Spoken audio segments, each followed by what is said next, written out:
नमस्कार।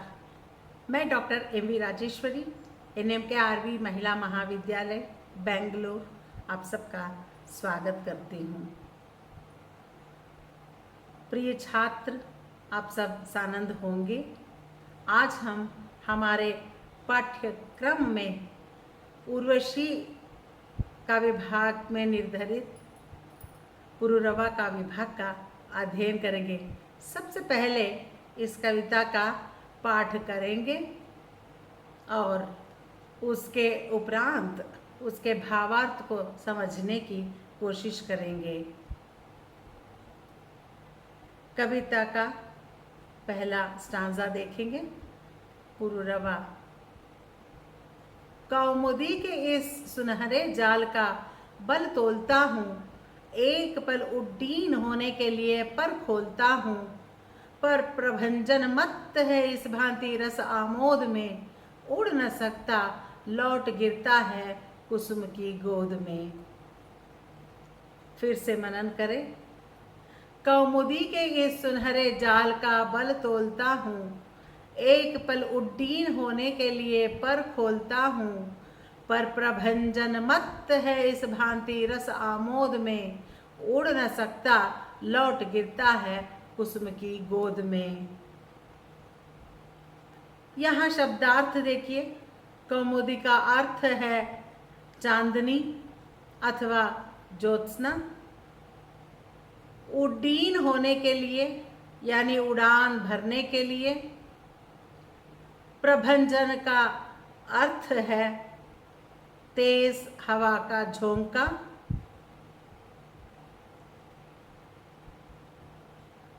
पुरूरवा एक ओर पृथ्वी के मांसल प्रेम और दूसरी ओर स्वर्ग की अशरीर प्रेम के द्वंद्व से घिरी हुई उर्वशी से कहता है, जब चांदनी के इस सुनहरे फाल का बल तोलता हूँ तो इसके प्रति मेरा ऐसा आकर्षण होता हूँ कि एक पल के लिए मैं इसमें उड़ान भरने के लिए अपने पंखों को खोल लेता हूँ, लेकिन तूफान इस प्रकार के रस आमोद में बाधक होता है, इसीलिए मैं उसकी बाधा के कारण उड़ नहीं पाता हूँ और लौटकर तुम्हारे गोद में, कुसुम सी गोद में गिर पड़ता हूँ। यानी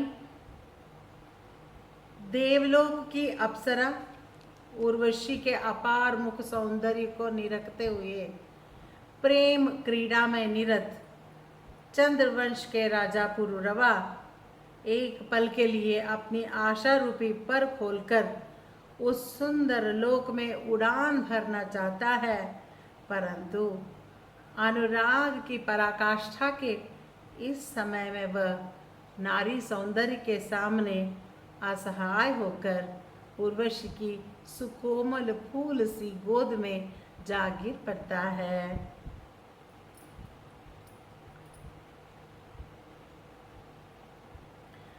आगे सुनिए दूसरा स्टांजा।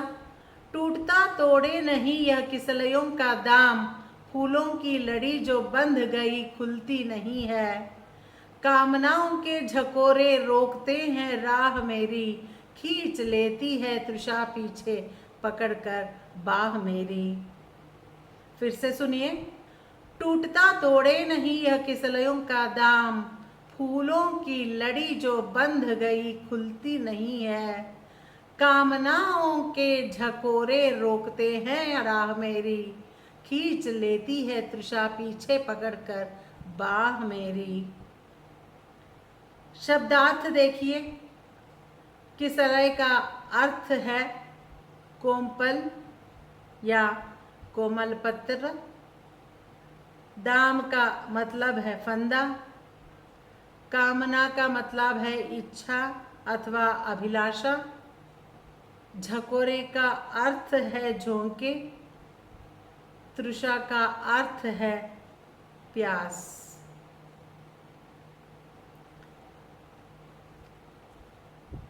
पुरूरवा उर्वशी से कहता है कि किसलयों का दाम तोड़े नहीं टूटता और यह फूलों की जो लड़ी बंध जाती है फिर खोले से नहीं खुला करती। कामनाओं के झोंके मेरे राह रोकते हैं और प्यास यानी काम की यह प्यास जो है मेरी बाह पकड़ कर मुझे पीछे की ओर तुम्हारी ओर खींच लेती है। काम की उत्पीड़ना से व्याकुल पुरुरवा अपने मन की भावनाओं को और प्रेम पीड़ा की विभिन्न पहलुओं को उर्वशी के सामने रखते हुए नाना तरह से उपमानों सहित अपनी बेचैनी का बयान करता है। उच्च अलौकिक कामनाओं से उद्वेलित पुरुरवा बार बार प्रयत्नशील रहता है कि उन्नत पद प्राप्त हो और अनंत साधनाओं की का फल उसे प्राप्त हो, पर इस लौकिक काम वासना की तृषा उसे बार बार निचोड़ता है और वह पथभ्रष्ट बनता जा रहा है।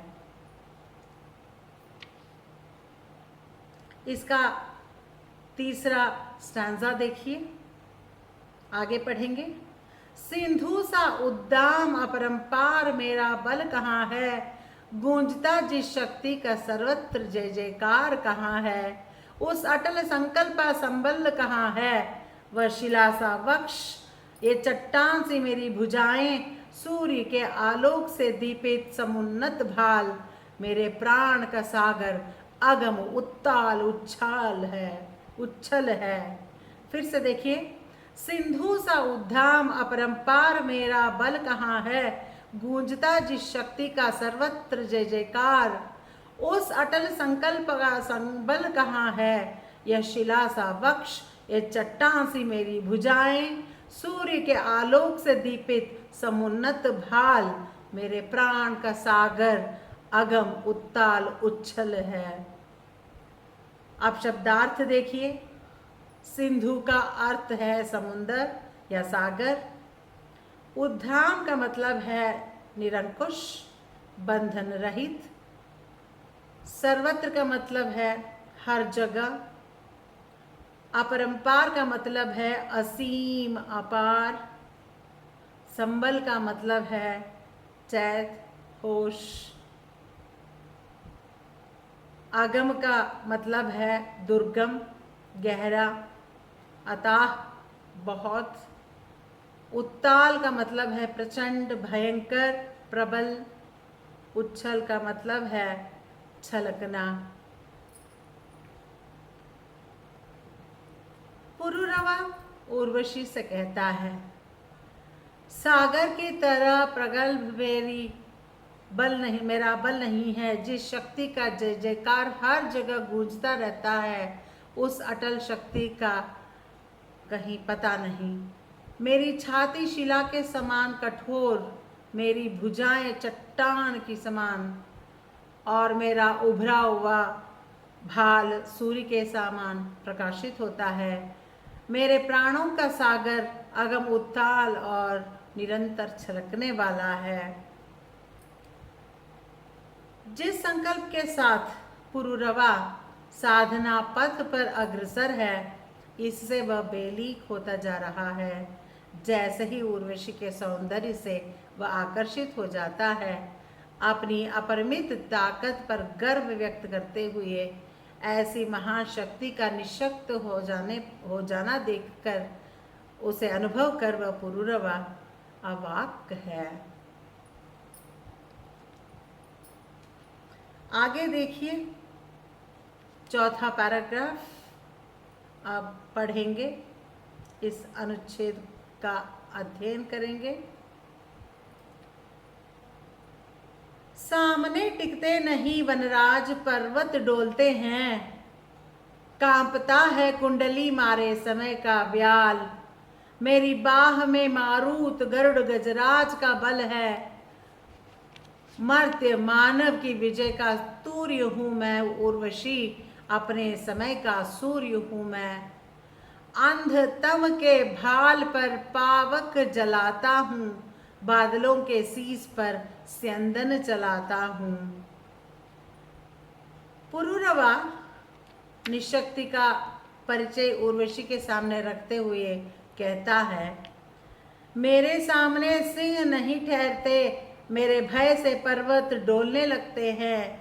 काल रूपी सर्प कुंडली मारकर कांपने लगता है। मेरी भुजाओं में पवन, गरुड़ और गजराज का बल है। मैं मर्त्य लोक के निवासी मानव विजय शंखनाद हूँ। हे उर्वशी, मैं अपने समय का सूर्य हूँ। मैं अंधकार के मस्तक पर अग्नि जलाता हूँ और बादलों के सर पर रथ चलाता हूँ। शब्दार्थ देखिए। वनराज का मतलब है सिंह, व्याल का मतलब है विषैला साम, मारुत का मतलब है वायु, गरुड़ सी दृष्टि, गजराज का बल यानी हाथी का बल, मर्त्य मानव का मतलब है मरणासन मानव, तूरी का मतलब है ये, और भाल का मतलब है माथा, पावक का अर्थ है अग्नि अथवा आग, स्यंदन का मतलब है रथ। यहाँ पुरुरवा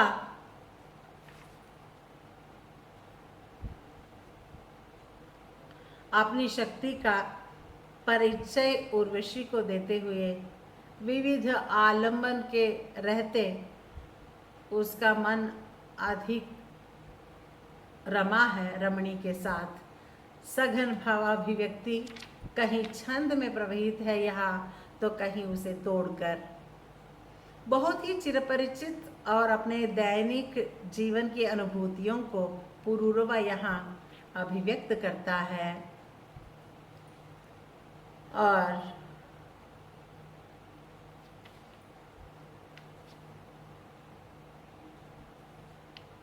अपनी आत्माभिव्यक्ति को पूर्ण रूप से उर्वशी के सामने रखते हुए उसे चरितार्थ कर रहा है। 5वां अनुच्छेद का अध्ययन करेंगे। पर न जाने बात क्या है, इंद्र का आयुध पुरुष जो झेल सकता है, सिर से बाहें मिलाकर खेल सकता है, झेल सकता है। सिंह फूल के आगे वही असहाय हो जाता है, शक्ति के रहते हुए निरुपाय हो जाता, विद्ध हो जाता सहज बंकिम नयनों के बाण से, जीत लेती सबसे रूपसी नारी उसे मुस्कान से। मैं तुम्हारे प्राण का बिंधा हुआ खग वक्ष पर धर शीस मरना चाहता हूँ। मैं तुम्हारे हाथ का लीला कमल हूँ, प्राण के सर में उतरना चाहता हूँ। शब्दार्थ देखिए। निरुपाय यानी लाचार, विद्ध यानी घायल, खग का अर्थ है पंछी,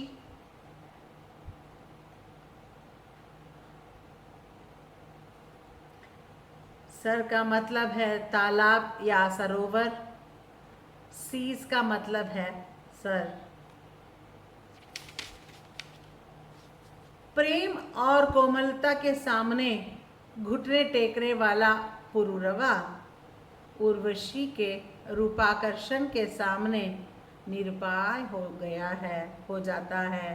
कहता है, लेकिन मेरी समझ में नहीं बात आती है कि इंद्र के वज्र को भी झेल लेने वाला पुरुष मैं हूँ, जो सिंह से भी बाहें मिलाकर खेल सकता हूँ, नारी सौंदर्य के सामने क्यों असहाय हो जाता हूँ। वह उसके तिरछे नेत्र और मधुर मुस्कान से पराजित हो जाता है। वह उर्वशी के बाणों से बिंधा हुआ पक्षी होने के कारण उर्वशी के वक्ष पर शीस रखकर मरना चाहता है। कहता है, मैं तुम्हारे हाथों का लीला कमल हूँ, अतः तुम्हारे तालाब में उतर जाना चाहता हूँ। यह कहता है।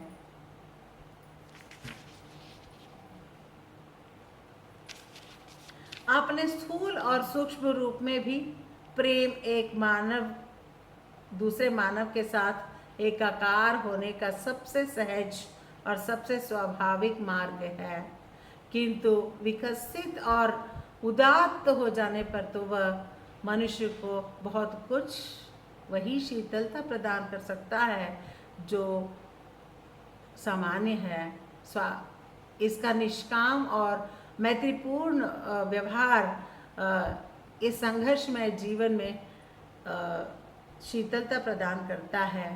प्रेम मनुष्य को जर्जरता से बाहर निकालकर उसके सामने एक उन्नत, सुदृढ़ और आश्वस्त जीवन प्रतिष्ठापित कर सकता है।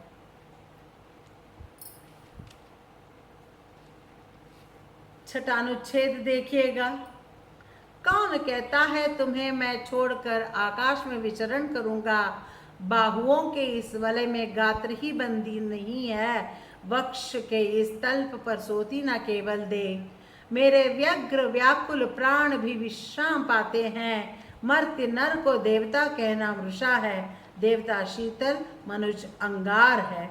देवताओं की नदी में ताप की लहरें न उठती, किंतु नर के रक्त में ज्वालामुखी हुंकारता है। घूर्णियां चिंगारियों की नाचती है, नाचते उड़कर दहन के खंड पत्तों से हवा में मानवों का मन गले पिघले अनल की धार है।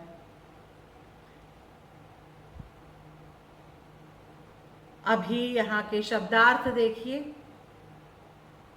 विचरण का अर्थ है घूमना। वलय का मतलब है आघोष अथवा मंडल। गात्र का मतलब है शरीर या देह। वक्ष का मतलब है हृदय। तल्प यानी शैया अथवा पल्लंग। व्यग्र व्याकुल का मतलब है बेचैन, परेशान, घबराया हुआ, आसक्त। मृषा का मतलब है मिथ्या, असत्य। मर्त के मतलब है मरणशील। मर्त्य नर का मतलब है मरणशील मानव। अंगार का मतलब है जलता हुआ कोयला। ताप का मतलब है उष्णता, गर्मी या आंच। घूर्णियां चिंगारियों यानी चारों ओर घिरे हुए बिखरे अग्निकण। दहन के खंड यानी अग्निखंड। अनल की धार यानी अनल यानी अग्नि या आग। अब इसका भावार्थ देखिए। गंधमादव पर्वत पर पुरुरवा एवं उर्वशी एक दूसरे से प्रणय वार्तालाप में संलग्न हैं। इस पारस्परिक प्रेमालाप में दोनों प्रणयी एक दूसरे से अपने मनोभाव व्यक्त करने में व्यस्त हैं। उर्वशी ने प्रसंगवश पुरुरवा को देवता से उसकी तुलना कर दी है और देवता और मानव का भेद स्पष्ट करते हुए पुरुरवा कहता है, यह सर्वथा असत्य ही है कि मैं तुम्हें छोड़कर आकाश में विचरण करूंगा। तुम्हारी भुजाओं के पाश में मेरे प्राण भी नहीं सोते हैं और मेरे इस व्याकुल शरीर भी विश्राम पाता है। पृथ्वी तल के वासी मरणशील मनुष्य को देवता कहना मिथ्या है, असत्य है, क्योंकि देवता लोग स्वभाव से शीतल होते हैं और मानव दहकते हुए अंगार के समान तप्त होता है। देवता लोगों की सरिता उष्णता उनकी उष्णता को ही नहीं लहराते हैं, परंतु उसके रक्त संचार में ज्वालामुखी उबलता रहता है। चिंगारियों की लपटें लपलपाया करती है और अग्निकंड पत्तों के समान वायु वेग में उड़ उड़ कर नाचते हैं। इतना ही नहीं, मर्त्य मानवों का मन तो गलती पिघलती प्रज्वलित अग्निधारा के समान होता है। दैहिक प्रेम की दृष्टि से देवता शीतल होते हैं, उनकी कामाग्नि शमित होती है, उनके रक्त में उर्मियां नहीं उठती है, खरताप नहीं होता है, उर्वशी के प्रेम के संदर्भ में देवता परिभाषा देते हुए पुरूरवा कहता है कि देवता वे हैं जिनके मन में कामना शेष नहीं रहती हो, जिनके मन में कोई द्वंद्व नहीं रहता हो, नहीं उठता हो, कोई परिताप नहीं होता हो, किंतु नर के रक्त में तो ज्वालामुखी उभरती है, चिंगारियों की घूर्णियाँ हंसती है। मानव के इसी गले पिघले अनल की धार के कारण अप्सराएं स्वर्ग से इनका चुंबन पाने धरती पर उतर आती है। देवता तो रक्तहीन शीतल है, परंतु मानव एक साथ शीतल और ज्वलित होता है। मंदिर में वह साधक और पुष्प वन में कलित कंदर्प होता है। अरूप को रूपायित करने वाला चिन्मय अनंत योगी और रमणी के मुंह पर अधीर चुंबन करने वाला भोगी होता है। यही मनुष्य की विशेषता है। इसीलिए नर के आलिंगन पाश में अप्सराओं को भी रति का जो आनंद मिलता है, वह आनंद उन्हें सुरलोक में भी प्राप्त नहीं होता है। इस काव्यांश का अंतिम छंद देके, चाहिए देवत्व पर इस आग को धर दूं कहाँ पर, कामनाओं को विसर्जित व्योम में कर दूं कहाँ पर, वहनी का बेचैन यह रसकोश बोलो कौन लेगा, आग के बदले मुझे बोलो संतोष कौन देगा। फिर से देखिए, चाहिए देवत्व पर इस आग को धर दूं कहाँ पर, कामनाओं को विसर्जित व्योम में कर दूं कहाँ पर, वहनी का बेचैन यह रसकोश बोलो कौन लेगा, आग के बदले मुझे संतोष बोलो कौन देगा। अब शब्दार्थ देखिए, कामना यानी इच्छा, अभिलाषा, विसर्जित यानी त्याग, व्योम का अर्थ है आकाश, वहनी का मतलब है आग। जब तक मानव के मन में वासना और कामनाओं की आग प्रज्वलित रहेगी, वह देवत्व को प्राप्त नहीं कर सकता।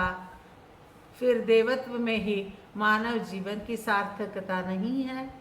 इन भावों को उर्वशी के सामने प्रकट करते हुए पुरूरवा कह रहा है कि वास्तव में मैं देवत्व प्राप्त करने की इच्छा तो मन में पाल रखी है, किंतु समझ में नहीं आता कि मेरे मन में जो मानव स्वभाव सुलभ ज्वाला है, इसका उन्मोचन कैसे करूं, इसे कहाँ रखूं। मेरे अंतर में अहर्निश जो वासनाएं उद्दीप्त रहती है, आखिर में मैं इस ऊंचे आकाश में उसका परित्याग कहाँ करूं और कैसे करूं। कौन है वह जो कि इस अनवरत व्याकुल रहने वाले अग्नि की धारा से रसकोश को मुझसे लेकर बदले में मुझे संतोष एवं शीतलता का भाव प्रदान करेगा। पुरूरवा स्वयं सौंदर्य और प्रेम की अग्नि में रात दिन जलने लगता है, और उर्वशी में तो वह रक्त के उत्ताप को नियंत्रण से बाहर पाता है। वासना काम का ऐहिक रूप है, काम शुद्ध तृष्णा है, और स्पर्श रूप रसगंध एवं शब्द इसके भौतिक उपादान हैं। काम व्यक्ति में वासना रूपी तृष्णा जागृत करता है, उसकी तृप्ति रति से होती है। इन दोनों के समन्वय से व्यक्ति असीम आनंद की अनुभूति करता है, जिसे वह ब्रह्मानंद सहोदर भी कहा गया है। किंतु काम का यह अनुपम आनंद तभी प्राप्त किया जा सकता है जब नर नारी का एक दूसरे के प्रति अटूट विश्वास हो, जब काम में दोनों में अपनी अपनी चेतना खो दी हो, दोनों इसमें डूब गए हो। इसी के साथ पुरूरवा का विभाग का हम यहाँ पर समाप्त करेंगे।